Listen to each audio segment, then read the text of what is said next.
everybody. Welcome, welcome. It is so delightful to see so many folks show up. I'm so grateful for that. You just never know, right? We send these things out in e-blasts and to our elementary schools, and sometimes you think maybe 7 people will show up, and it's starting to snow beautifully outside, and yet you guys are still here. So very deeply grateful for that. My name is Sid Rundle. I'm the principal here at Crest Hill Middle School. So welcome if this is your first time here.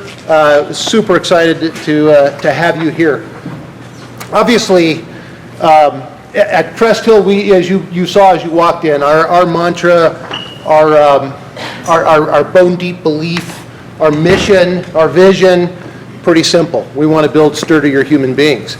And this is certainly a piece of that conversation, we've been engaged in here for quite a while and wanting to get better and better and better at. So I could not be more delighted for the opportunity to bring in the gentleman behind me that you're going to hear from here in a moment. This is just, you're treating yourself to something really important. And I'm so glad that you're here for that. So thank you. Pass the word on. I'd love to see us do more of these. And if I can get compelling enough speakers like Nick to get you guys to come out and engage in these conversations, I'll do anything it takes to do that. So thank you for being here, and we'll kick it off. So I'm going to take my glasses off and read this introduction for you, because you just need to hear this. Nick attended the University of Colorado at Boulder, where he earned a 2.4 grade point average. It took him 5 years to graduate, which his parents were not aware of until recently. Nick's entire family traveled from Fargo, North Dakota to Boulder to attend a graduation ceremony in 2004, where Nick pretended to graduate dressed in full cap and gown. Nick would not actually graduate until a year later. Nick's mother recently toured his office, looked at the framed diploma, and noticed it was dated 2005. After viewing the diploma, Barb had several follow-up questions. After graduating from CU, Nick sold used cars in South Dakota, but was soon fired because, in the words of the used car manager, Nick wasn't Sioux Falls Dodge material.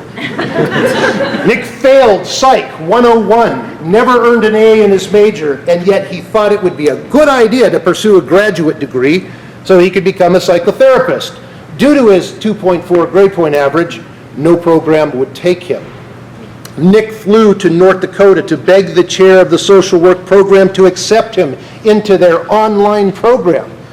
And as a result, Nick's self-advocacy, or more likely pity from a kind woman, Nick was conditionally accepted into the 202nd best graduate school in the country.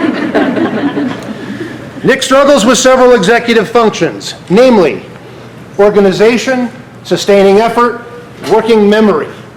Due to his struggles, Nick has had to create systems and routines that allow him to remain an independent and employed member of the community. Nick has great parents whose main love languages were consistency, consequences, and an unwavering belief in their son.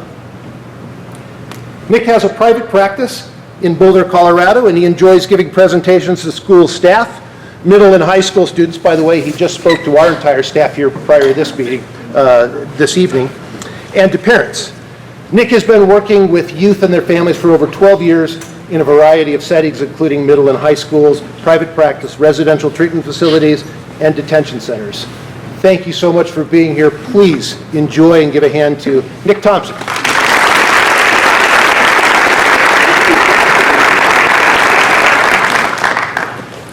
Thank you. Can everybody hear me? Yes. I'll be loud. One of the reasons that I'm really loud is because I choose to be, because I get very nervous, tense, nauseous, lightheaded when I give presentations, and my hands shake a lot. Right? Was there some awe? So these are some of the symptoms of a thing we call anxiety. Okay? Lightheaded, butterflies, rapid heart rate. So whenever I'm anxious, I invite people in and talk about my anxiety at the moment, the sensations. So right now,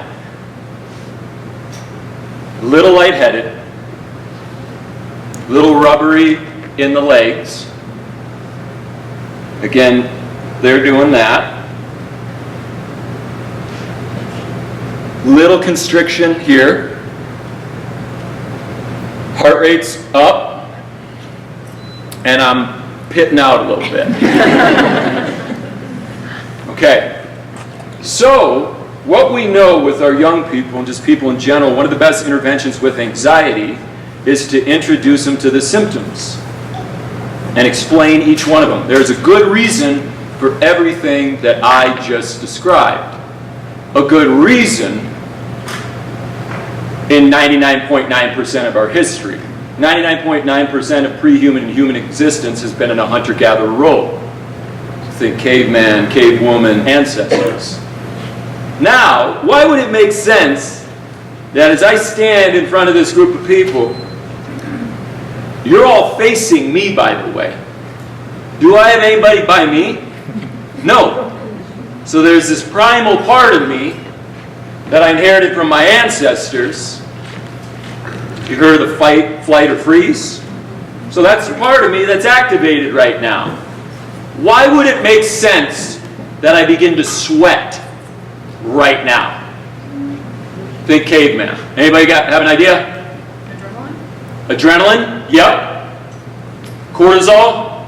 But why would that have been a good thing 50,000 years ago? To run away from animals. What's that? To run away from the animals. To run away! This system looks at all of you facing me and me all alone up here and does some quick math. This wouldn't have happened 50,000 years ago. I'm as good as dead if this happened 50,000 years ago. So my body goes into fight or flight. In a situation like this, I'm not going to fight all of you. So my flight response is activated. So I am feeling more in my legs than my arms. Some of our young people are fighters. They'll get more activated in the chest because they're about to punch, fight their way through. Evidently, right now, I'm a runner. But I'm beginning to sweat because this part of the brain believes I'm about to go sprint. And now wouldn't that make sense that my body begin to cool itself down if I'm about to sprint away from you? Great system. My heart rate goes up because it's pushing blood into my limbs to run or to fight. I'm feeling lightheaded because I'm not running. That interesting? So students, when you feel lightheaded, that has to do with oxygen is building up, the different levels in oxygen and carbon dioxide. I'd be totally fine if I wouldn't be faint. I wouldn't be lightheaded if I was running right now. It's like putting gas into a car and just never driving it. Just more gas and gas and gas. That's what anxiety does. So that's why I'm lightheaded. Why do some people get butterflies? Because the body decides we do not need to be digesting food right now. This is a matter of life and death. So it takes that fuel and pushes it out into your limbs to again take off or to fight. Every symptom of anxiety can be explained. And for young people, it's such a great thing. Their eyes open up. That's why? Yeah, nothing wrong with you. Great system. Not serving you right now. Because anxiety can be this beast, this unknown thing, this thing that just takes over my body. But when you know what's going on in your body and why it's going on, anxiety loses a lot of its power over you. Does that make sense? One of the really cool ones is my hands are clammy right now. That can be explained too. When you go through a bunch of papers, what do you do to your finger? Lick it for grip. So the argument is, sweaty palms, so I can run through bushes, grab a club, have better grip. Isn't that amazing? Well, I found out why I sweat when I get nervous. I'm like, nice!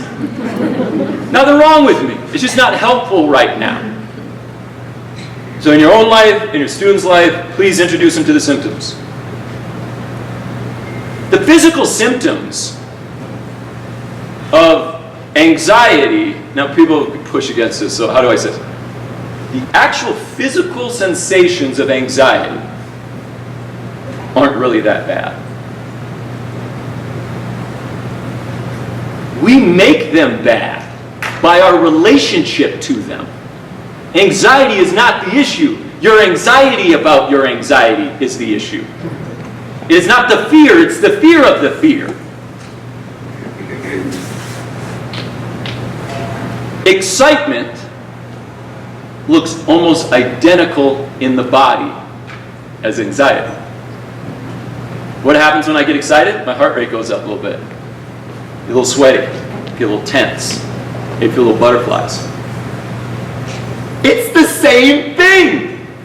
It's just the frame that we put on it. The story that we create. The narrative. So science has shown this, and there's great research coming out. Harvard came out recently and said, we've been doing it wrong. When kids are nervous, when kids are anxious, we've told them, be calm. Doesn't work. The results are in. It doesn't work. Here's why.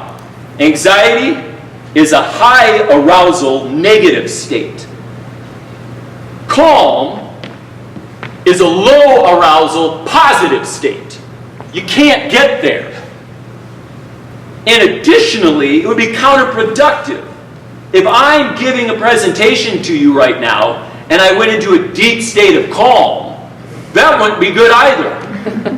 Imagine me doing this after like a 90-minute massage. Hey guys. Hey. I guess it's anxiety. Crazy, right? No. So what we have found is that what you do when you go, oh, I'm anxious, is it's much easier to go from high arousal negative state of anxiety to a high arousal positive state of excitement. All the sensations can remain the same. All I have to do is change my story, my narrative. Isn't that cool? I introduce that to students. So, if I want to feed the anxiety, I will focus on things that feed the fear. So I can look at someone who looks bored. Try to find someone, yawning. Really start noticing on my legs, right? Are you going to fall down? That's one of the anxious thoughts that comes up for me oftentimes when I give these things is you might fall down. You're feeling lightheaded. If I focus on that, I am going to continue the narrative of I'm anxious. Does that make sense? And then anxiety tells me to avoid. Emotions tell us to do one of three things. Approach, attack, or avoid. Fear is an avoidance emotion. Anxiety, a flavor of fear, is an avoidance thing. Now, if I use my focus to try to find data to create this excitement narrative, what could I do? You just smile. Focus on that. She smiled. Look how many people are here. You don't know me.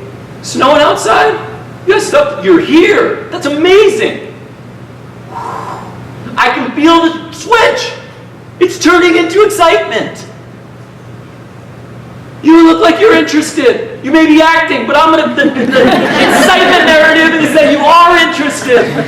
You too. So I'm now excited. We can teach our students one of the best ways to reappraise that anxiety as excitement is to just say out loud, I'm excited. I'm excited. This works. I share this with students. I was at a school recently and walking through the hallways at a passing period, and this student in high school was so great, yelled out, I'm excited before every math test. And it made my day that you can introduce these things. You don't have to get rid of it. That's why we're all here. Everybody in here is a descendant of a highly anxious person. Super anxious. It was an adaptive quality that got passed down to you. Think about it. Caveman days.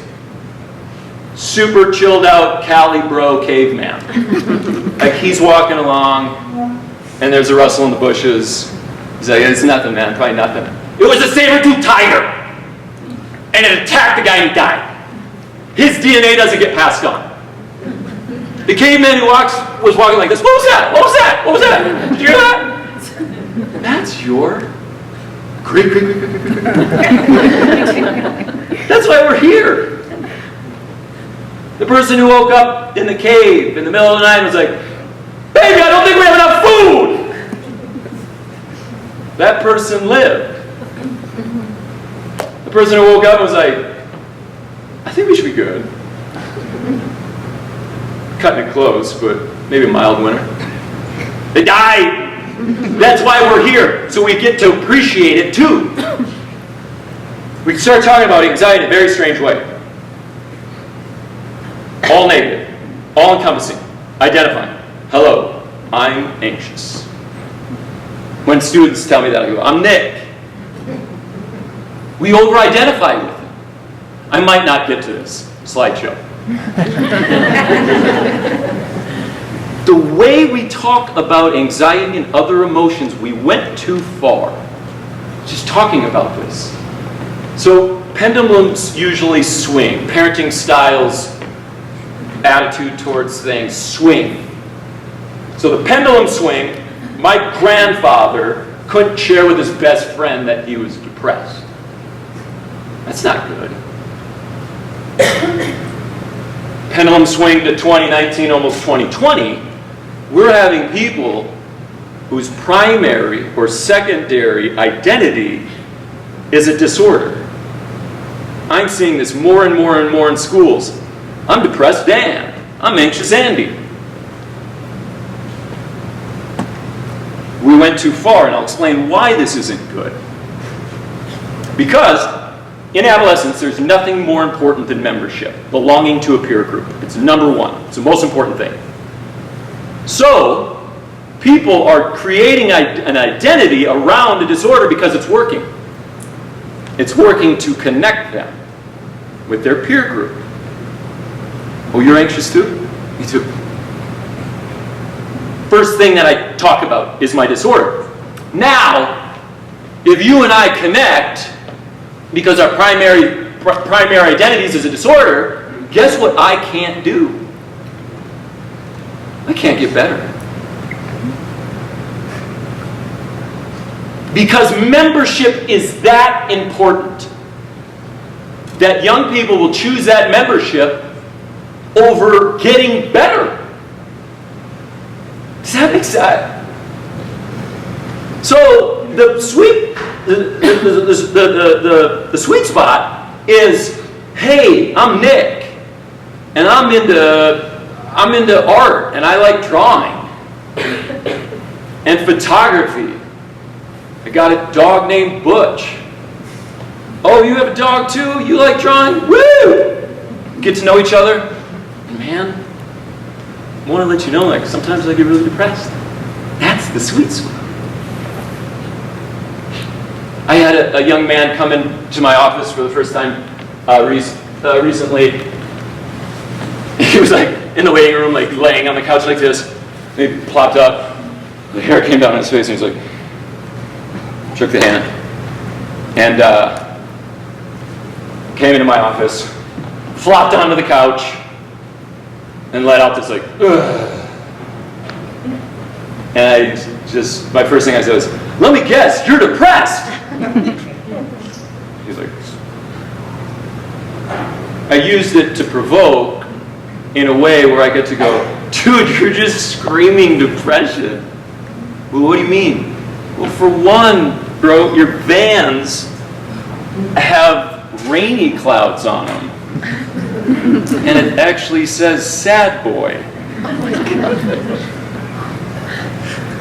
He's only doing that because it's working. He's connecting with other people through that. But it's not helping him get better with his depression. Does that make sense? He gets it too. Like, yeah, I know. So, where do I transition from there? Okay, first slide. Oh, no, not first slide. So we could talk about these things differently. The whole I'm anxious. No. You're a person who at times experiences the emotion of anxiety. Do you see all that space in between me and the emotion? I'm anxious. That's me. It's unhealthy. Wellness, self-regulation is always found in distancing ourselves from our thoughts and our emotions. People, and especially our young people, do not have much space between their thoughts, between themselves and their thoughts, or themselves and their emotions. So when you say, I'm anxious, I'm depressed, you're not creating any space with it. I think there's a slide later, and I'll cover it now. I was thinking about it last night, couldn't sleep, racing mind. Wow, the sensations of anxiety oftentimes look like the sensations of heartburn. My mother has heartburn, so her bed's like tilted, and I always make fun of her for it. And my stepdad jokes, and he's like, "I always wake up at the foot of the bed, slide down every night. 30 years, sliding down." Your mother gets heartburn every once in a while. But when I hear my mother talk about her heartburn, you can hear how we should talk about anxiety. She says, "Yes, Nick, my bed is tilted because at times, if I eat spicy foods, I experience heartburn." Isn't that wonderful? We should talk about anxiety the same way. Yes, sweetheart, there are times where I feel overwhelmed and I experience anxiety. That's that distance that we need. Everybody has anxiety. The way that we talk about it. My buddy struggles to manage and have a good relationship with his anxiety, so I sent him to this old Jedi, bearded, Yoda-like therapist in Boulder, who's just direct. He's about to retire, so he doesn't have time for pleasantries. So, my buddy sat down, and this guy's like, I'll be the therapist. How can I help you? Well, I have anxiety. And the therapist goes, so? My buddy was frazzling, like, oh, well, I have a lot of it, and I don't like it.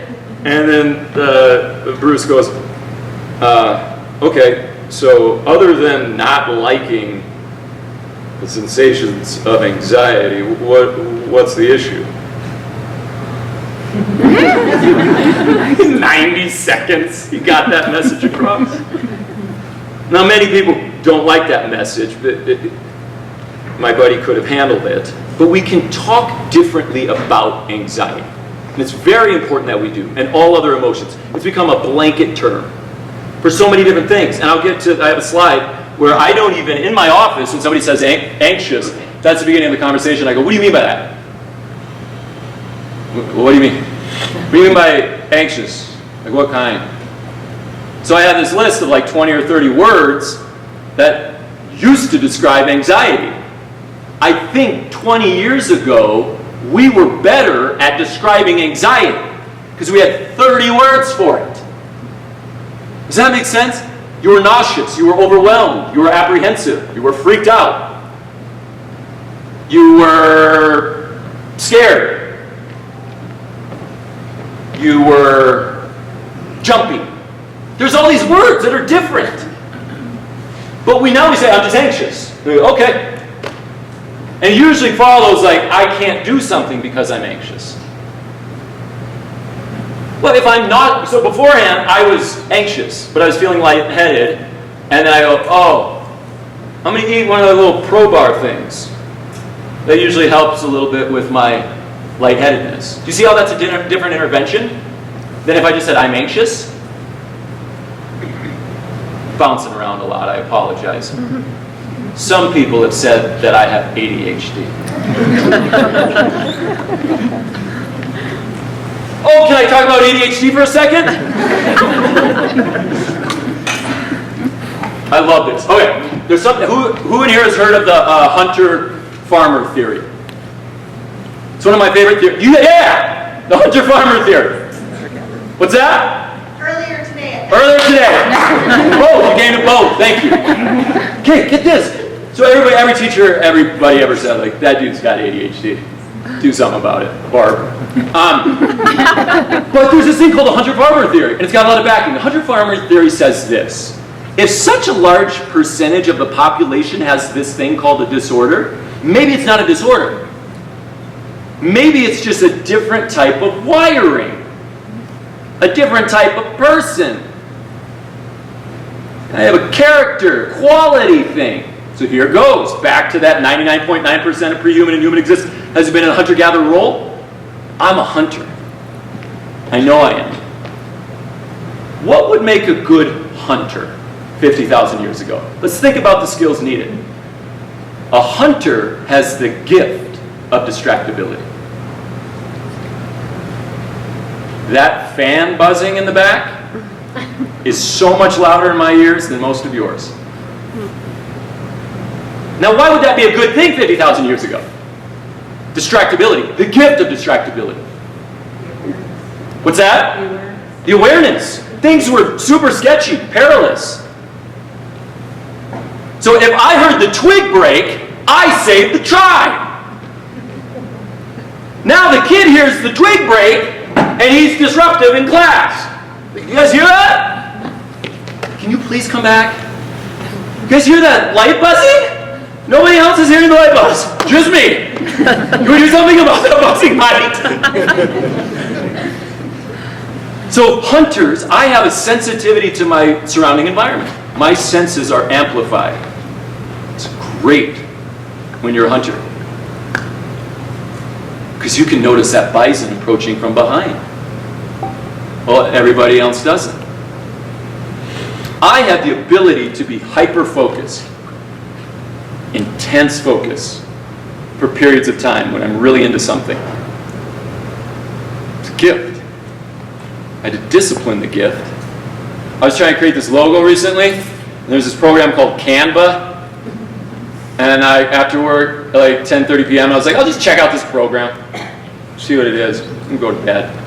I'm really into artistic things. 8 straight hours. You know, have you ever had one of those? When the sun comes up, just that, oh no, but we'll finish the logo. That's a gift, so I had to discipline it. I don't open that thing up before bed. Canva snuck in there. How dare it. Hunters have a time horizon of seconds and minutes. I live in seconds and minutes, and I have a very difficult time understanding days, weeks, and years. We live in the moment. We're here. Hunters would have intense periods of focus and effort, and then we would really chill out for long periods. Any of your kids like that? Maybe you just see the chilling out. So, I'm a hunter. The whole time horizon thing. I think it's so, you try to explain to a kid in middle school why getting decent grades and passing in school is important, and the message is basically in their ears, this will matter in like 10 years. And they're like, what? 10 years? I don't know what years are, man. Now, okay, so I'm a hunter. But I had to do K through 12, and your hunters do too. So here's my message to all my hunters. When you share this with young people, they get excited. Like, yeah, I'm a hunter, that's me. I get distracted. I totally get distracted. Yeah. Now you're a hunter, which is awesome, because you're more creative. You have an intensity towards things that you really like. You connect dots better than other people. You are able to operate in chaos like other people can't. Woo! Do you know how valuable you're going to be to our society? To a business? All the big businesses are looking for hunters. The creative types that go like, no, no, no, no, no. What if we do this? However, with our hunters, you have to figure out the farming thing. K through 12, mainly a farming thing, and we got to do it. So we got to reverse engineer systems and routines and habits that will allow you to do the farming thing. And if you can figure out the farming thing to some extent, and then you bring your hunter into the world, now we're cooking with gas. Look out! Because think about K-12, it's built for farmers. What does a farmer need? Basically the exact opposite of those things. The ability to not be distracted, to sustain focus, even energy output, hour after hour. Do the same thing, day in, day out. Their time horizon is months and years. Think about a farmer. They plant a seed. That might take 2 years to grow. And you try to explain that to a hunter? Yeah, I do this so like 2 years from now something happens. And the hunter's like, let's go catch something. So it's built, it is what it is. So it's a great message for young people because it's not, there's something wrong with me. It's a gift. ADHD, ADD, you have a gift. I have a gift. I had to discipline my gift. But I'm so glad that I have it. I do a job where hunters shouldn't be, supposedly. I'm a psychotherapist. I have raging ADHD. Well, I do it a little bit different. And other people seem to enjoy it. So our kids can do whatever they want. There's these personality tests. I worked at high school for 7 years. I remember doing the personality test just to see what would happen. And like I was a certain color. And then based off that color, we're career counseling. So with this color, here are the occupations that you should do. And then there was a list of occupations that I shouldn't do. And number one on my color for occupations that I shouldn't do is counseling. I laughed, then I was bummed out, then I was frustrated, then I was angry. That we're limiting young people based off of a color or a diagnosis. A colleague of mine, he started an executive functioning program to help kids stay organized, stay on task in school. He grew up the most disorganized behavioral issue in the world. He has worse ADHD than I do. And his job is to help students organize. Anyways, so let's not limit our kids. If you're interested in something, you love it enough, that will create the fuel needed to create the systems that you'll have to do to be successful in that career. First slide. Behaviors. Usually when I get called out to a school, it's to address a certain behavior. Can you come talk to our school about vaping? You come talk to us about procrastination, the dangers of social media. It's always behaviors. And I'll say, yeah, definitely. And then I come out there and just touch on it briefly and then talk about something else. Here's my message to you. Don't focus too much on the behaviors. Here's why. When you focus on the behaviors, they're scary. They're highly concerning. They're unfamiliar. Who in here used Snapchat and vaped in high school? Okay. So, when you find out your kid has a fake Instagram, and they're vape, you lose your mind. Because you can't connect with the behavior. You never did that. This is how the brain works. Uncertainty equals fear. If we're uncertain about something, we go to a place of fear. So focusing too much on the behaviors will put you in a place of fear. Does that make sense? And the behaviors are always changing. More rapidly than ever. When you get educated on vaping, it'll be different. Some dude in my office recently was like, he's like, I'm not going to smoke bud anymore. I was like, yeah. He's like, I'm going to start smoking moss. I go, oh, moss? You're smoking moss now, I guess. So if I just focus on the moss, what is this? What's moss? I don't connect with them. It'll be the same for your child. Now, it doesn't mean that the behaviors aren't concerning, but if you focus too much on them, you won't be able to connect with your kid. I show this to one of my dudes, he goes, Nick, people aren't using Juuls anymore, man. Even this is outdated. Speaking of vaping, I had this thought today at Einstein Bagels, like a half mile from here. And vaping. So I made a vape pen at Einstein's. It's just a straw, by the way, don't worry. And I was thinking about this. One of the main benefits of smoking or vaping, you can get without that. What do I mean? Okay, so let's think old school, like smoke break. You take a break from work, right? Go outside with other people, maybe sit in the sunshine and do this.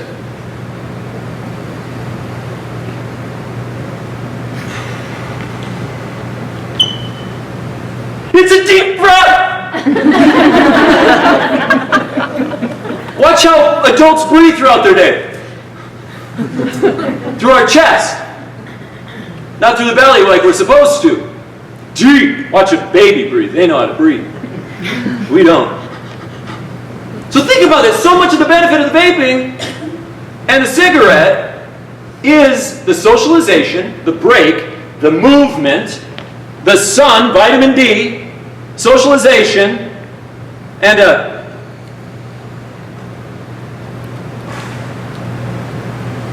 my first deep breath.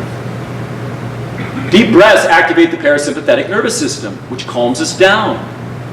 My favorite calming breath is the 4-7-8 breath.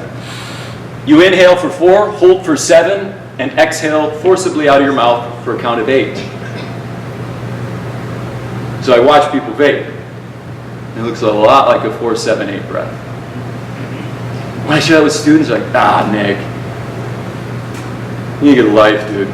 You're cutting up straws.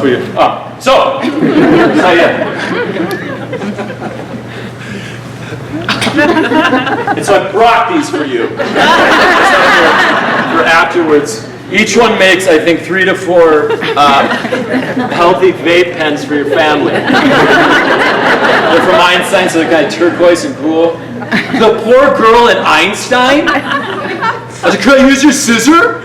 And I cut this up. Maybe some of you will realize what her thoughts were. And then I headed to the bathroom. If you don't know, ask a friend. I'm like this. Here's your scissor. She probably thought I was doing cocaine. Focusing on the behaviors puts you in a state of fear. This is not where you want to be with your child. By the way, they notice when you go to a state of fear. They make a note and they say, this is a conversation that I cannot have with my parent. Therefore, I'll have the conversation, but it'll be with my friends, the internet, somewhere else. Because they don't get afraid. They get to hang in there. So if you want to be a part of the big ones, the real big conversations, then it's on you to monitor your fear. I love this quote. Anybody read that?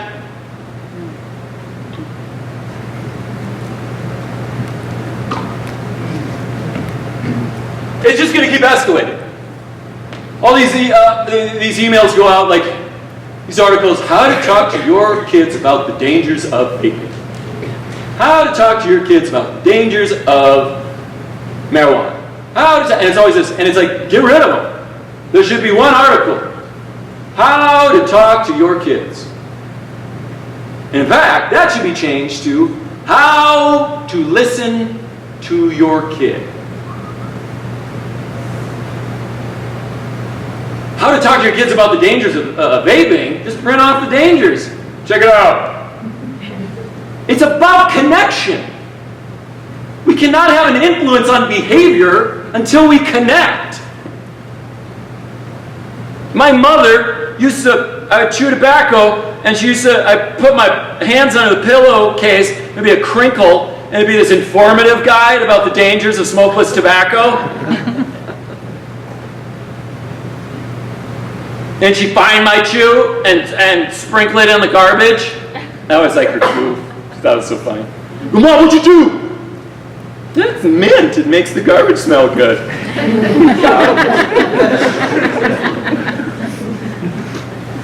But I didn't stop. I didn't stop then. I knew it was dangerous. I was doing it anyways. It's more about the connection. I look fondly back at that because I just think it's funny.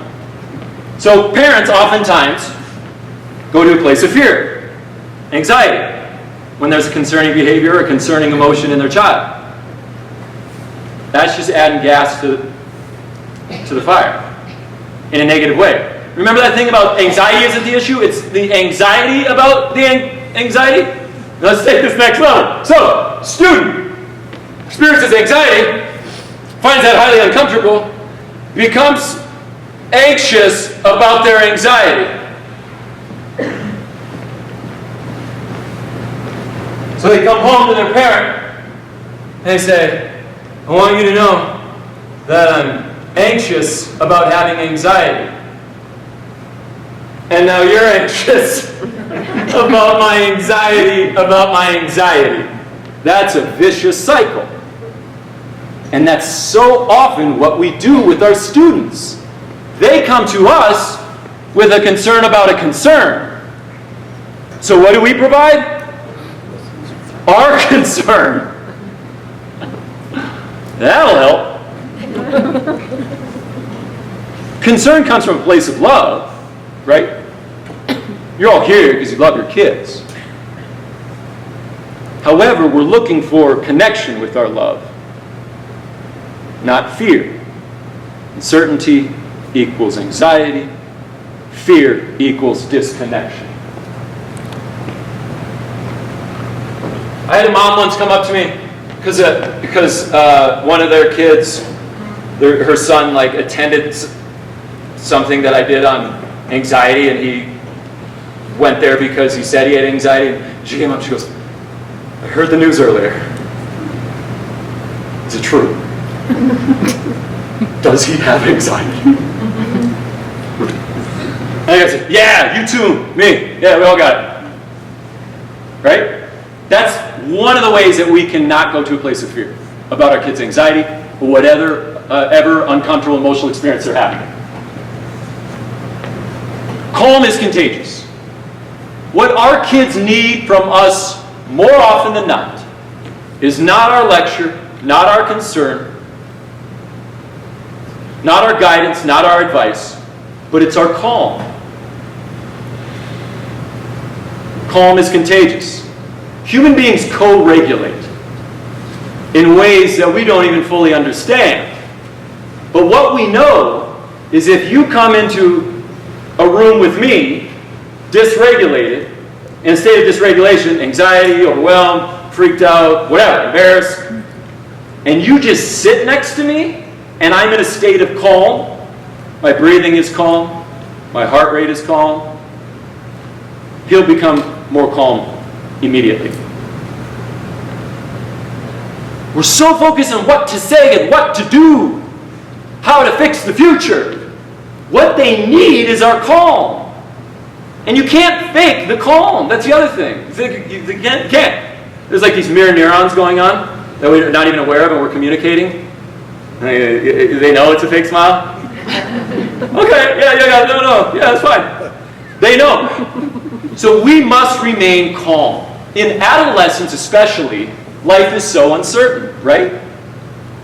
So they're oftentimes in a state of dysregulation. Grades changing every day. Friendships changing every day. Lots of transitions. New school. New friends. So they come to us in a state of dysregulation from their day. And we get to provide this. So it's on you to do that self-care thing. Go out and fill up that reservoir of calm, however you do it. Exercise, get your rest, eat right, spend time with friends. Do what you love, meditate, whatever it is.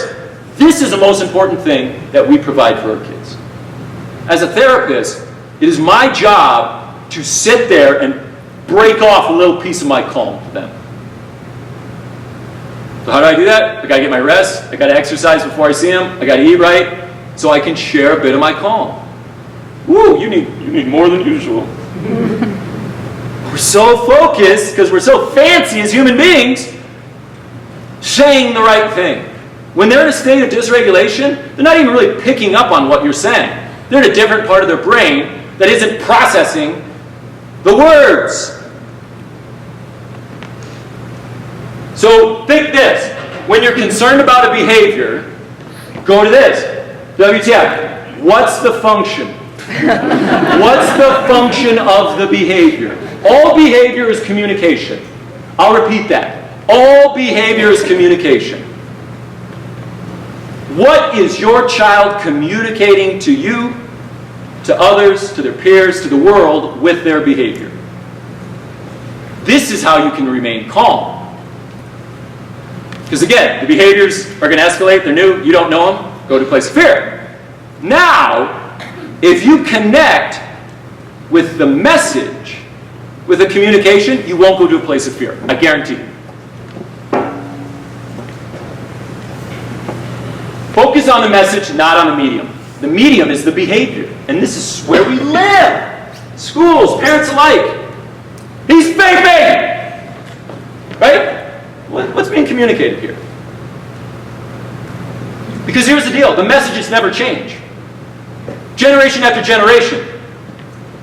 They remain the same. The messages are always the same. Here are the messages. The main ones in adolescence.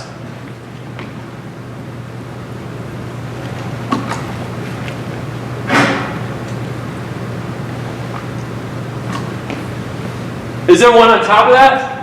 No, you can see all of them. I need to belong. I want independence. I want to take risks. I'm trying to figure out who I am. I'm going to challenge my parents and other authority. I want to challenge the status quo. I want attention, positive, sometimes negative. I'm avoiding something. I'm hurting. I'm overwhelmed. Raise your hand if you're familiar with those from high school. Yes! This is being human. Now, if you can focus on what is being communicated, the message, you will be able to connect with your child and remain calm. Wouldn't it be wonderful if they just came out and said that? I give this example. I move my vape pen. This example. 14-year-old, grades dropped a bit, and they found marijuana in the backpack. Parents are focused on the grades dropping and the marijuana. It's time to have a conversation at the kitchen table that evening. Imagine if the 14-year-old sat down. He was like, here's the deal, Mom and Dad. We've moved 3 times in the last 4 years. It's been incredibly difficult for me to make friends. So, I'm at this new school this year, and I don't know anybody. And I feel isolated.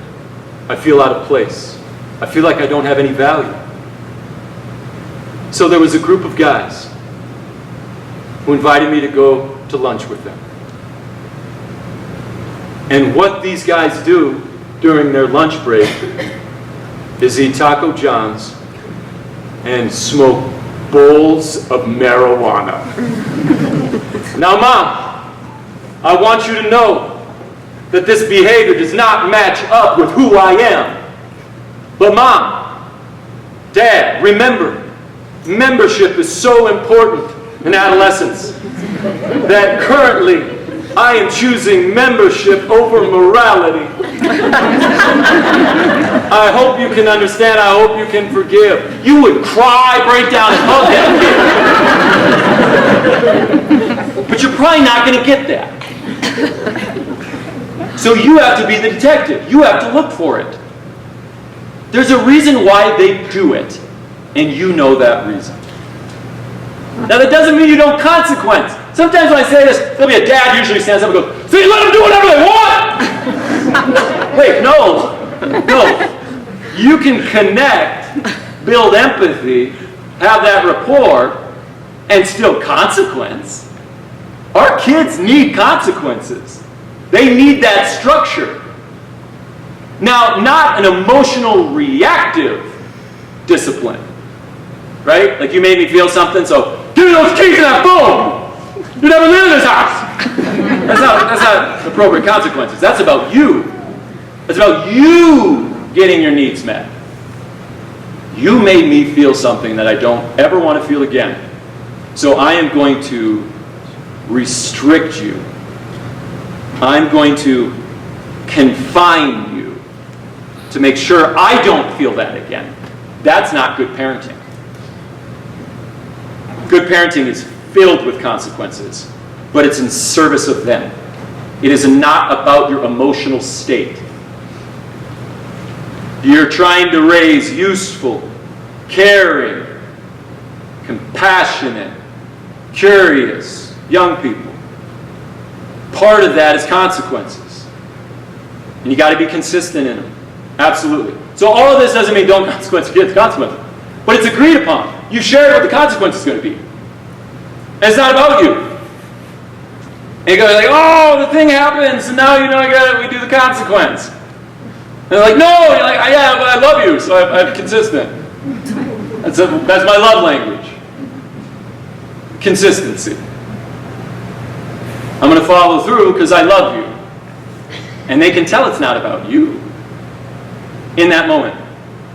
Reminds me of a story when I was 16 years old. I went to Mexico for the first time. Me and my brothers and my dad. We're in Playa del Carmen. It was our first night. We just arrived.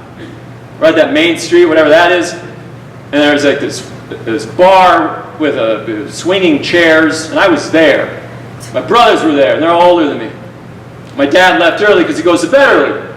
And he said, boys, be home by 11.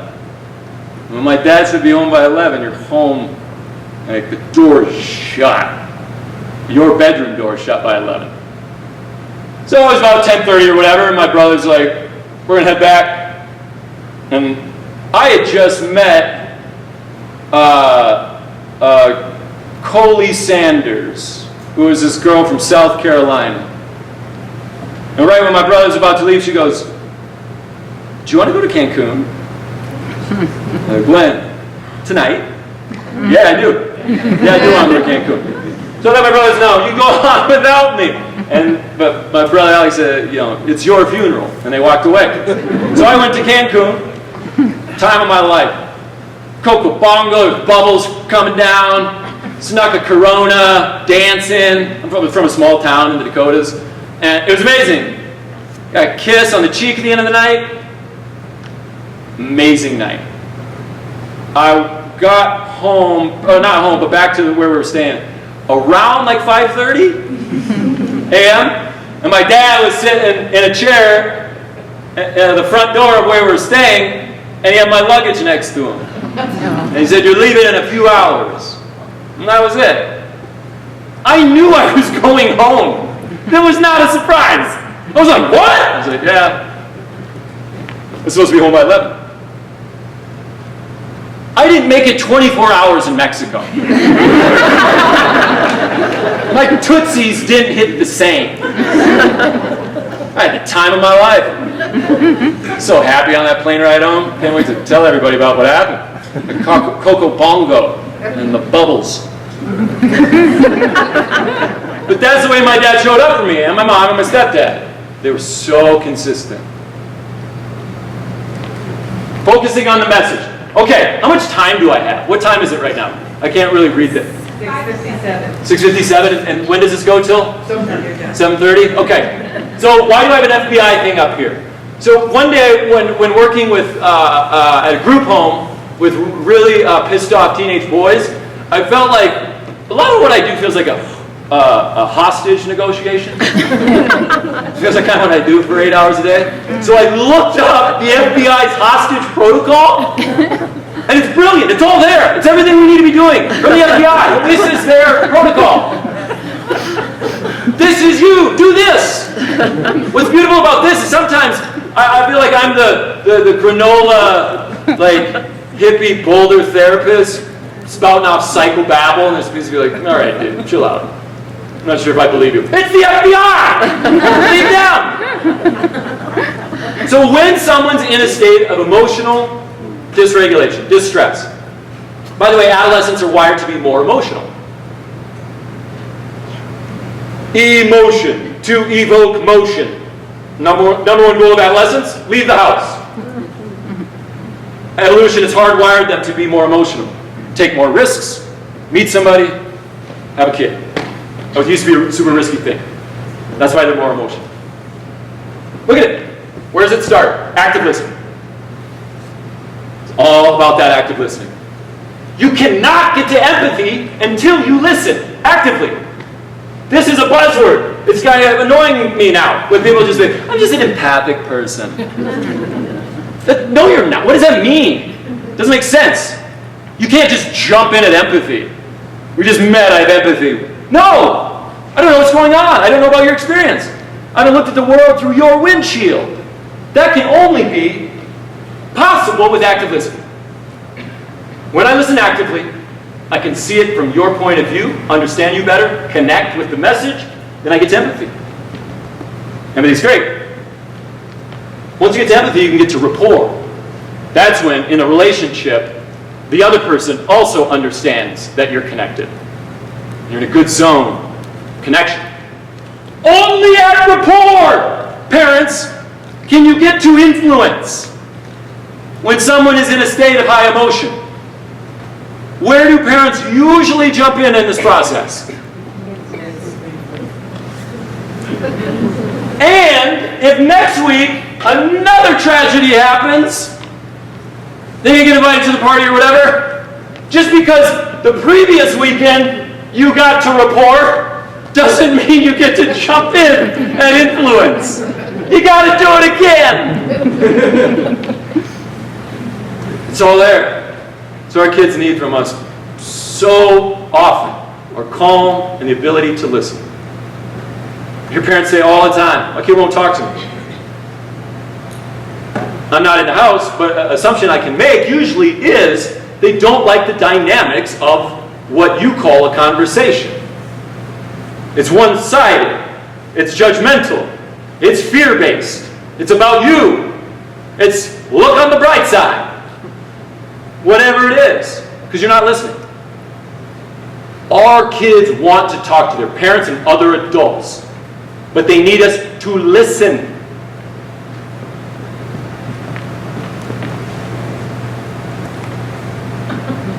So, this is an acronym I made up for how to listen actively. So I think like that's something that we just say and then we just go, I'm not really sure what that means. So active listening, opera, open-ended questions. What's an open-ended question? How? Not yes or no. It's not yes. Not yes or no. Open-ended questions, the good ones start with how and what. Why is also an open-ended question. However, why do we want to avoid why? Because I don't know. Yeah. They'll defend whatever it is. What's the tone of why? Judgment. Judgmental. Why did you do that? You just hear it. What was going on for you when that happened? You can say why questions much better with how and what. When kids want to shut down, they love yes or no questions. Load me up with yes or no questions. Oh, if somebody said, I don't know, this actually works. Let me share this with you. Someone in my office says, I don't know. I immediately, unfazed, say, pretend you do know. And just let the silence. And I swear, like 90% of the time. Well, I guess it was because, you know, she invited him, not me. It's just a little trick, give it a shot. Pretend you do know. For some reason it works. Because it gets out of a pattern. They're so used to saying, I don't know, right? And then you'd be like, bleh. Next question. Pretend you do know. And people go, I guess. And you just say, like, yeah. Open-ended questions, presence. Focusing on your presence. How's your tone? How's your body language? Are you above them? We want to be at their level. We want to stand above them. I learned this quickly when I worked at that group home and there was just fights all the time. And somebody would just like be in a fight or something happened, I'd be like, hey man, is everything okay? And then they would fight me. Because again, when they're in that emotional state, they're not processing my words. So I could be like, I'm here to support you in any way I can. But all they see is danger. So I learned very quickly, I'm a very tall person. And I get wide. If you're sitting, I sit over here. Especially for young men, this doesn't go well. What's going on? Direct eye contact often is intimidating. It's overwhelming. You think about back cavemen, how did we talk? We do this. Or we fish together. Or we hike together. We're usually side by side doing something together. The conversation is secondary. So you can use this as parents. If the primary thing of what we're doing is having a conversation, it usually doesn't go well with an adolescent. What are we going to do in 10 minutes? We're going to have a conversation. That's like the thing we're doing? That's it. Just a conversation? So you do something, and while you do the thing, that's the primary thing, you have a conversation. And those are the best conversations, aren't they? When you're on a walk, when you're at a game. Trapped in the car. What's that? Trapped in the car. Trapped in the car. Do you notice you have good conversations in the car? Yeah. You're not facing them. Right? Some parents don't have luck in their car. I was talking to a parent recently, and the woman said, people say I have a good conversation in the car. When my daughter gets in the car, I say, how was your day? And she just shuts down. And I go, well, yeah, like she just got in the car. Imagine like your partner picks you up and you just hop in the car and they're like, did you get that email in? Did you finish the thing? Whoa! Can I have a minute? Because usually the conversation from the parent is about school. Did you turn the thing in? How did you do? Maybe a conversation they don't want to have. So I told the mom, do this. Don't say how's your day going. Have her get in and turn on the radio and just start driving and see what happens. Sure enough, starts driving. 10 minutes later, you won't believe what she did, Mom. Switch up the pattern. Look for what works. Get outside. We're designed to move. Bilateral stimulation. When you're walking and talking with someone, the bilateral stimulation opens up creativity in the brain and allows us to be more emotionally intelligent. You have better conversations when you move. Move more with your kids. And when you have a good conversation, just don't go, that was awesome. And leave it. No, go, whoa. What just happened? It wasn't pixie dust. Look for the ingredients that cause that great conversation. And make it happen more. Emotional labeling. What that is, when somebody's telling you a story, you say things like, wow, it sounds really frustrating. Wow, it sounds like you're overwhelmed. It sounds like you're really sad. Emotional labeling helps young people get from the emotional part of their brain into their prefrontal cortex, which is the logical, rational, most human part of their brain. By just naming it. The saying goes, name it to tame it.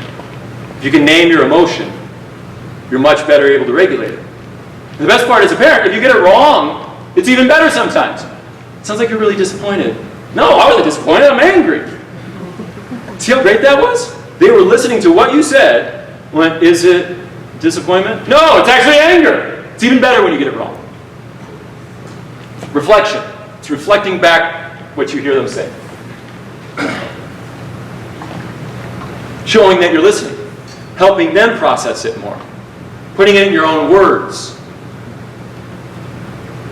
not sliding in a lecture at the end. It usually starts with, you could say like, it sounds like, okay, if I'm getting this right, but you have to make it your own. Make it genuine to you, how you talk. There's oftentimes, somebody will go to a parent group or a presentation, and they'll just try to bust this out the night of, in like this robotic way. It sounds like overwhelmed by testing, and the kid's like, what are you doing, Mom? Did you go to another presentation? So part of having a good conversation is being authentic. So you have to be authentic in this, but you can. Practice it. Oh, by the way, it's kind of a hack. Some people do it. Don't do it, but it's interesting. You can get by in a conversation just repeating the last 3 words the other person said. It works. It's nuts.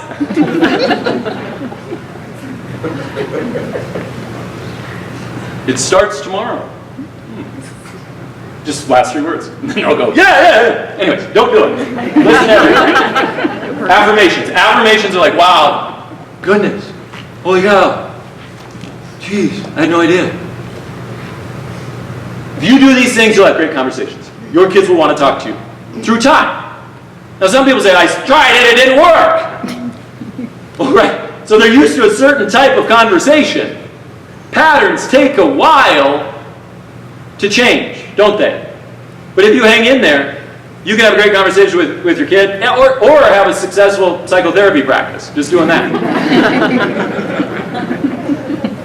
Here's another thing. I've seen a lot of this. How we talk about our kids. In terms of all this anxiety and depression and self-esteem issues and stress. Something that we don't talk much about is, a lot of that has to do with how we talk about our kids. How do we talk about our kids? We list their achievements, their accomplishments, their grades, their scores, their awards. And they hear us talking about them that way. They hear you talking about them that way to other people. If I was recently at a barbecue and it was like, how's Billy? And the parent said, Billy's great. He's at 4.5. He's on the National Honor Society. He's a captain of the lacrosse team. And we're thinking Cal Berkeley in the fall. Like, no. How's Billy? Not what's Billy. When we talk about our kids, we're talking about what they are, not who they are. And they hear it. So they begin to believe that you and other adults care about them, praise them, are interested in them when they achieve. And only when they achieve. If this is their experience, they will be highly anxious.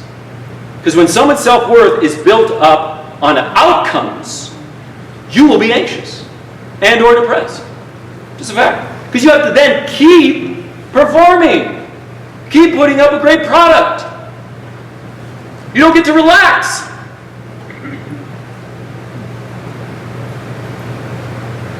That question, what do you want to be when you grow up?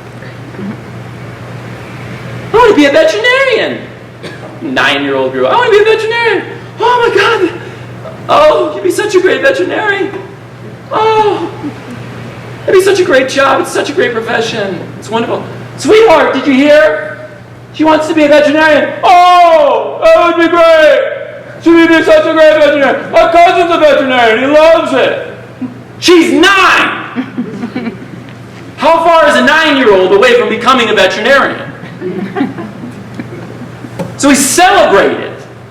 Now it seems harmless. I'm just opening it up in a way to look at it differently. Now if a kid comes and tells me I want to be a veterinarian, I go, cool. What about being a veterinarian interests you? Well, I love animals. Got it. You're 9. You love animals. Can you be around animals, help animals, support companies that support animals at 9 years of age? Yes. You can access it then. As I say, the what and the where are over there. The who you can do today. We need to be talking to our students, to our kids, about who they want to be. They get very confused by this question. Because nobody asks, who do you want to be? And they're like, oh, Nick, why? You're so weird. Who do I want to be? What?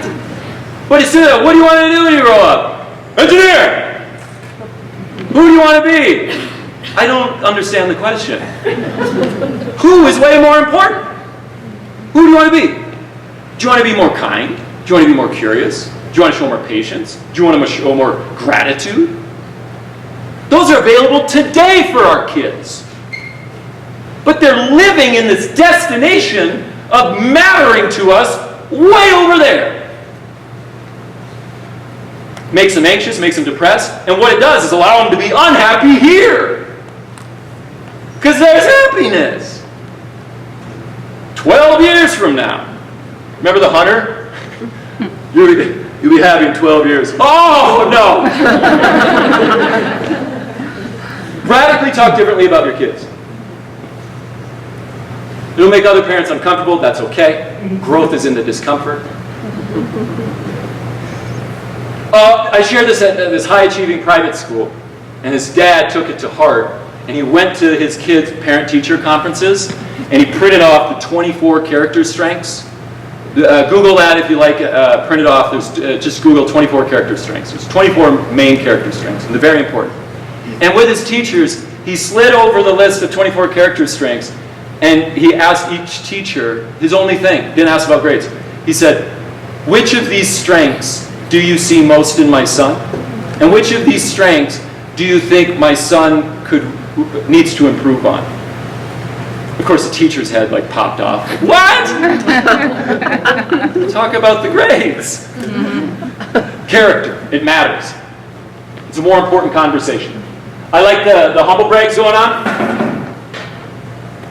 What's that say? Scamp is so advanced, he caught my tail 3 times today. Oh, very good. Mitten's got her first mouse yesterday. How nice. Smudge brought home an elk last week. Such a mess. I hear a lot of that. We've just been so busy, with all their activities, and then we're going to Spain, and then they won the award, so we got to go to that dinner. You heard this earlier. This is in my office in Boulder. 202, pointing at the graduate degree. Just letting everybody know what kind of caliber therapists they're dealing with. There's 203 social work programs in the country. 202. I was accepted with, what's it called? When you're not fully accepted, you have to get what's it called? Conditions. I was accepted with conditions into their online program of the 202nd best graduate school. Woo! And I have a waiting list. The message to my kids so often, because I deal with many people who are perfectionists and these high achievers, but they feel really hollow inside. So your therapist did this. And never, not once, has a group of parents gone in and said, honey, did you see this? Let's get out of here. Because somebody, an Ivy Leaguer downstairs. Nobody cares. Now, the other message for my underachievers academically is to do what I love, and I love what I do. To do what I love, I needed that piece of paper. That 8.5 by 11-inch piece of parchment allows me to do what I love. So it's both. I need the piece of paper. Where the piece of paper comes from, not that important. It doesn't say my GPA on there. Thank God. It doesn't say how long it took me to graduate. But I need it.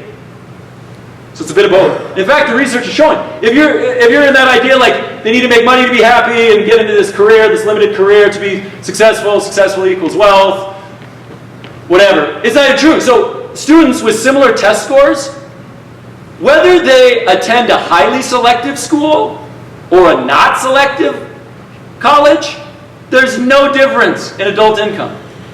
So even if you want to use the metric of money equals happiness, getting them into the highly selective school won't get them the money.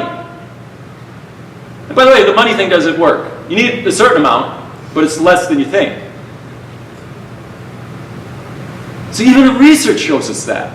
Now, if they want to go to the highly selective school, because they have a great program and great professors, and they're very interested, go get it.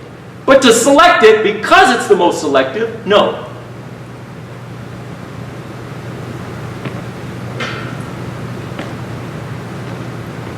Yeah, just want to share that with you. Psych 101. Incomplete fail.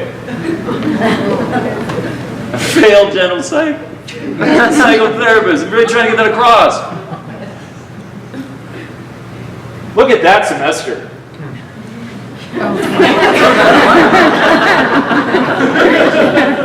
7 credits. Parents were proud. Withdrew from like all of them. As my mother says, and Nicholas chose to focus more on the social in Boulder than he did the academic. There's some more psych grades. And that's stats one. I think I took like 5 times. And you might think that's a little bit high. Point being, our kids are using these grades as an indication of what they should do, what they should pursue. They don't need to. You might think, a bit of this is delusional, I get it. But if I would have used this as a beacon for what I should do, I'm not here. I don't know what I'm doing, but there wasn't a lot of good grades on it. Competitive eating. I was a talented competitive eater in middle school. But I was good in middle school. So, what these grades showed me was how good I was at taking general psych in college. It didn't tell me how good of a psychotherapist I would be. That makes sense? Remember, I'm a hunter. This was very difficult for me. And nobody was even telling me to go to class. Our kids feel like a resume. That has a lot to do with how we talk about them. Talk to them differently. Be interested in more than just these outcomes. Think about the questions you have, the concerns you have, and the compliments you give. Are they based on those academic outcomes? Think about it. What percentage of your questions, your concerns, your compliments are on academic outcomes? It's high, right? Would that make them anxious? Yes. Would it be very difficult for them to have a sturdy, foundational self-worth? Yes. Everything's great. Everything's great. There's like these portals now, and then you're in the portal. You have access to the portal. Your phone's buzzing. Then their phone's buzzing. The students tell me in my office, yeah, my dad will like send me a text when there's a missing assignment and I'm in class. Oh, what? He's texting you while you're in class? Yeah. It's too much. By the way, why that's a reason that's too much? Research shows that if you're in a state of deep focus and you're distracted, someone taps you, there's a buzz in your pocket, you get a text from your dad about a missing assignment, it takes, on average, a human being 25 minutes to regain that level of deep focus. Do our kids go 25 minutes without being distracted? No. So oftentimes they're never reaching deep focus. Having more access to your child and their grades and their whereabouts does not provide you what you thought it would. You thought it would make you calm. It doesn't, does it? Can't be honest. Think about, I'm going to create a school, and there's going to be a video camera in every class. There'll be sensors, chips put into your kids, and then each desk will have a camera of their face, just so you'll be super calm. You think you'll be calm? Can you imagine like the control center in your house with all the TVs? Sweetheart, did you get the mail? Go away! We went too far. My grandpa never went to any of my dad's events at school. Never went to a game, never went to a performance. That's not cool. Now, 2019, the dad going to every game, cool. But when frustrated with the amount of playing time, calls the coach to discuss playing time. Not cool. Went too far with that level of involvement. If my mother ever heard this, she'd be petrified. But I think it's true. My mom cared But she didn't care that much. And what I mean by that is she had her own life, her own interests. I wasn't her everything. And it created this really great distance that I had. She loves me so much. And she's got her own life. And my bad day won't destroy hers. She'll be there to listen, though. Where I live, I'll sit in a restaurant and eavesdrop because there's just parents Sunday nights at this restaurant. Is it really tight seating? And all the parents are just talking about their kids. It's the only conversation. And it's like about the achievements and accomplishments and then gossip. I want to like flip over a table and go, get alive! It sounds harsh. But there's the sweet spot.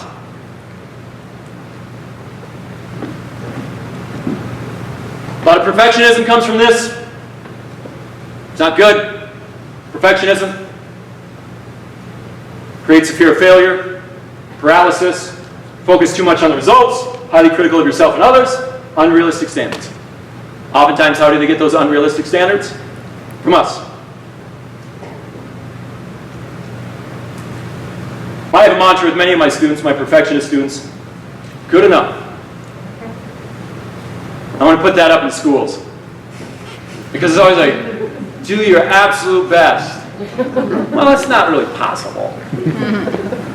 I mean, when you're taking a test, it's possible to do your absolute best on the test. But in preparation for said test, do your absolute best. Say it. I guess you'd be in the bathroom at Einstein's with some stimulants if you wanted to do your absolute best on that test. You can't go to sleep and need to study.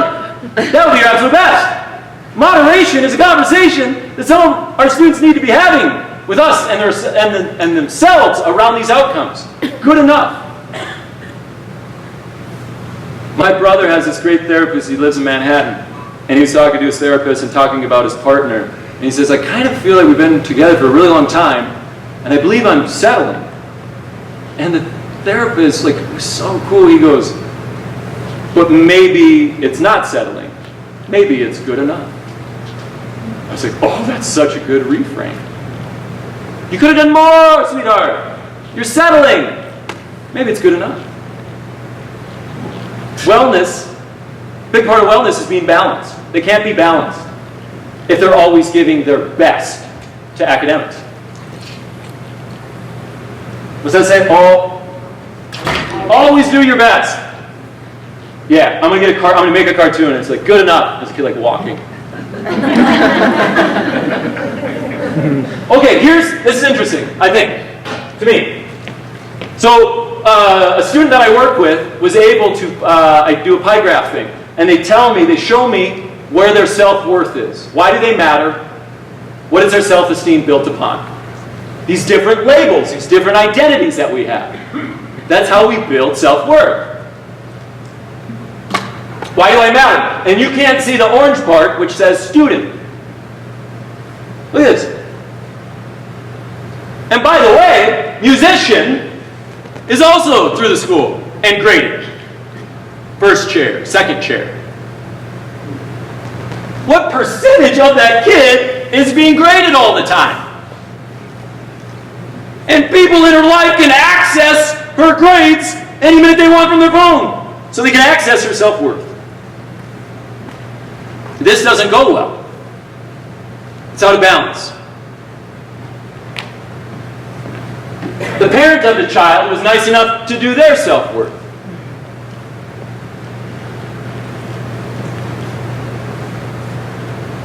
The second biggest one is volunteering. Guess where mom volunteers? School. Can you feel the weight on this student? I'm serious. It's not even for me, it's for mom. I don't want her to feel bad. I don't want her to not like herself. We need to be more balanced. Now here's a student who's very balanced. And by the way, you can tell they're from Boulder because they're a guardian of that. In Boulder, you can't own a pet. I'm serious. You're the pet's, you're not even a pet, you're the animal's guardian. Seriously. Awesome. I don't own that dog. All right, you're the guardian. Kids can be balanced. We need to introduce them to the idea of balance. You do not find balance, you create balance. Aside, how much, oh, I'm like done, aren't I? Holy cow, Nick. Okay, get to the most important part. Conditional love and praise results in conditions. Always remember that. When are you praising? When are you caring? When are you concerned? What are you questioning? If it's always on these outcomes, if it's conditional, the love and the praise, they will develop conditions, the main ones being anxiety and depression. They need our unconditional interest, our unconditional love, our unconditional praise. When a dad stands up and he, that's my boy! When he like hits a home run or whatever, that dad needs to, if you're doing that's my boy stuff, if he gets a charge, go to court, and go, that's my boy! By the way, that's possession. And I'm not a big fan of like, that's mine. They did it, so go, yeah, that's mine. Celebrate them. So I'm going to close with,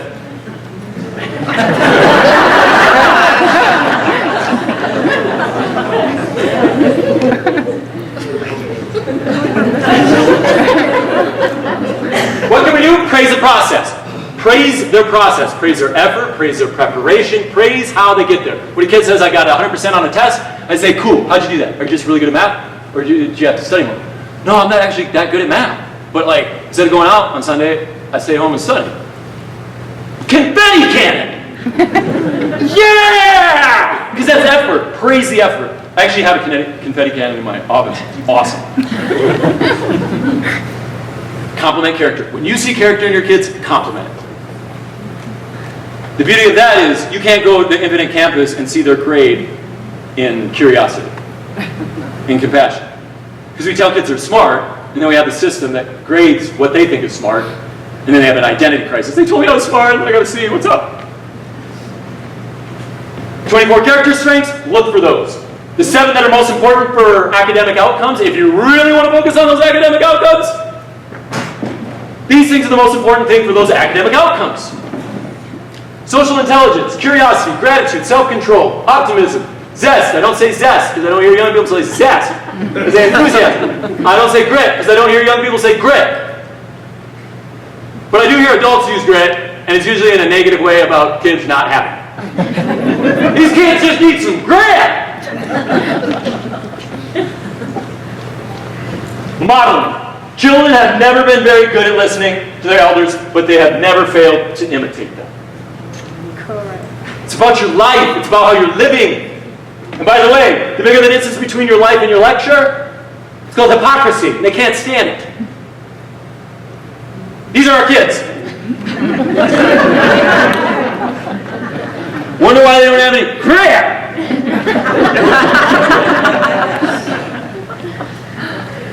Is there a pill for grit? Because I don't want them to be hurt or fail or come up short, but I do want them to have that thing called grit. Because I read the book and it seems to be really important. Our kids need way more you got this. You got this. They need way more you got this and much less be careful. Be careful. That's what we're telling them all the time. Be careful. Be careful. Be careful, sweetheart. When they go into school, be careful. They go to the friend's house, be careful. When they go into the gymnasium, be careful. When they go to the dance, be careful. No wonder they walk through the world highly anxious. It doesn't mean that you don't warn kids about certain things. But so much of this be careful culture is about us. If you came over to my house for the first time, and you're like, I need to use the restroom. I was like, yeah. There's one in the basement. And you're like, nice. And you did this. And right before we went down, I go, be careful. Think about okay. Think about how you'd be in that basement. Of course you would be scanning for danger. That's what our kids are doing.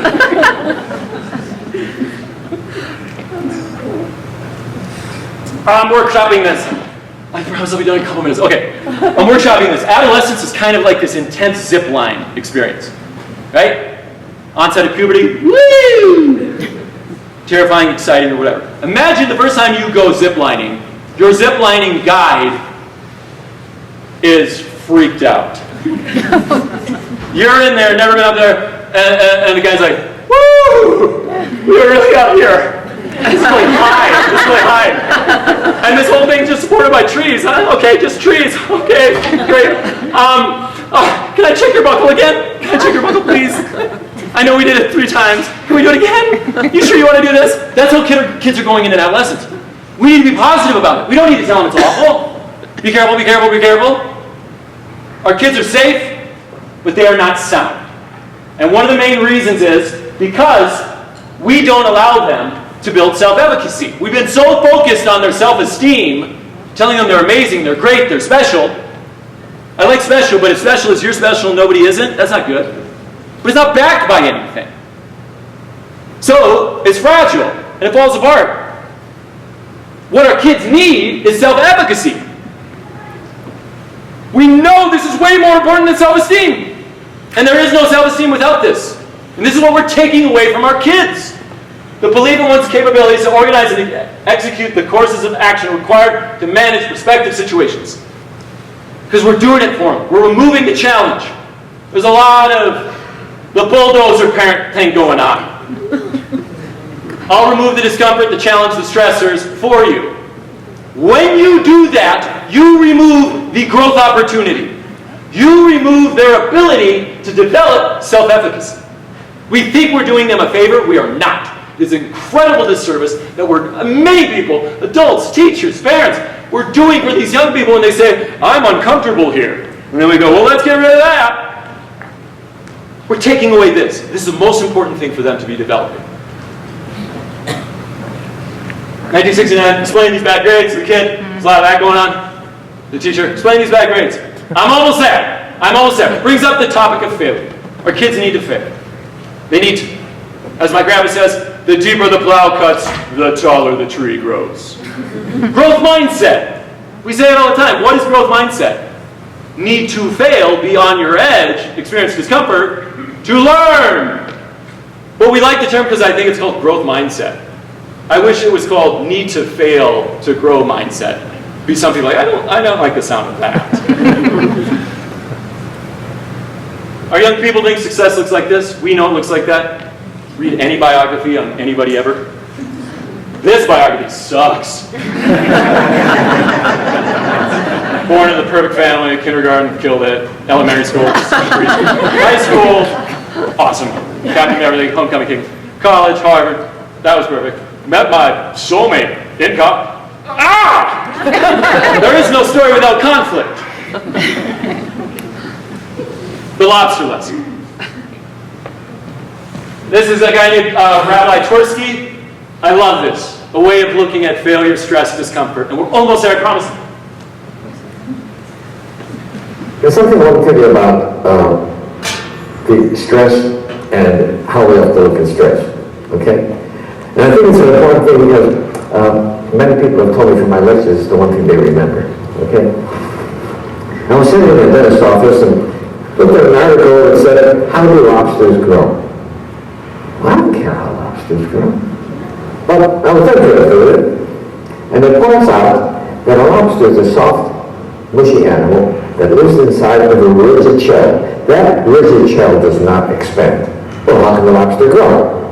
Well, as the lobster grows, that shell becomes very confining. Right? And the lobster feels itself under pressure and uncomfortable. It goes under a rock formation to protect itself from predatory fish, casts off the shell, and produces a new one. Well, eventually, that shell becomes very uncomfortable as it grows back under the rocks. And the lobster repeats this numerous times. The stimulus for the lobster to be able to grow is that it feels uncomfortable. Okay? Now, if lobsters had doctors, they would never grow. Because as soon as the lobster feels uncomfortable, goes to the doctor, gets a Valium, gets a Percocet, feels fine. And then it comes off its shell. So I think what we have to realize is that times of stress are also times that are signals for growth. And if we use adversity properly, we can grow through adversity. I I think I can close in like 3 minutes. I promise. I share this with people. This is a parent decided to do this after learning the lobster lesson. We're doing a regular lobster dinner, so I got 5 of these cheesy plastic lobsters, 1 for each family member, including my husband, weekly, but we reserve the right to lobster up. The deal is everybody starts with a lobster at their place setting, and when it's their turn, they get to put the lobster in the basket in the middle of the table and talk about some challenge, some stress, some adversity that they're having now or in the past and how it's making them grow. Isn't that cool? We get to model this one. We need to be on our edge. We need to be failing too. We can't send a message to them that you need to fail and try hard things. Be just uncomfortable. Not me. I'm a lazy boy. Got my programs, got everything figured out. My life's super comfortable. We have to show them that discomfort is a part of our entire life. It needs to be. There's a quote, a ship is safe in harbor, but that's not what ships are built for. I believe it should say a youth is safe in harbor, but that's not what youth are built for. If you want your child to go unscathed through adolescence, that's not going to be good. For them or for you. Oftentimes I hear parents say, I want my kid to have the perfect childhood. No, you don't. You don't want your child to have a perfect childhood. I promise you.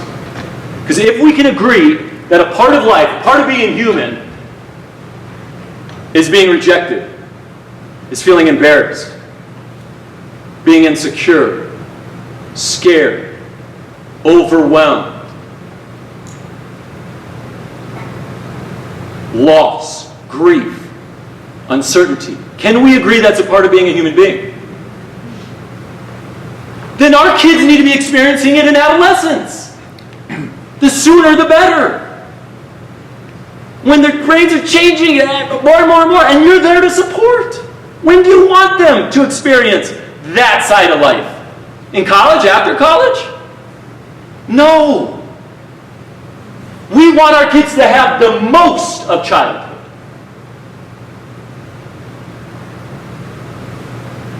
They'll be better able to experience those things which are a part of life later in their lives. And then also, here's the thing. Because I know rejection, because I know embarrassment, because I know grief and loss and insecurity, guess what? Guess what? I'm better able to connect with you and your rejections and your grief and your disappointment. The most important thing for our kids, the number one predictor of mental health, physical health, longevity, and happiness is positive relationships. Relationships, relationships, relationships. You will not have great relationships if you have a perfect childhood. You will be able to build skills and meaningful relationships if you experience the most of childhood. Thank you. So sorry for keeping you late. People were like, that guy went too long, I was just being nice sitting here. You can go, but I'd love to answer questions. Does anybody have questions, concerns, disagreements? I'd love to answer questions, but yes, feel free. They say the greatest gift you can give somebody is your presence. Thank you for your presence this evening.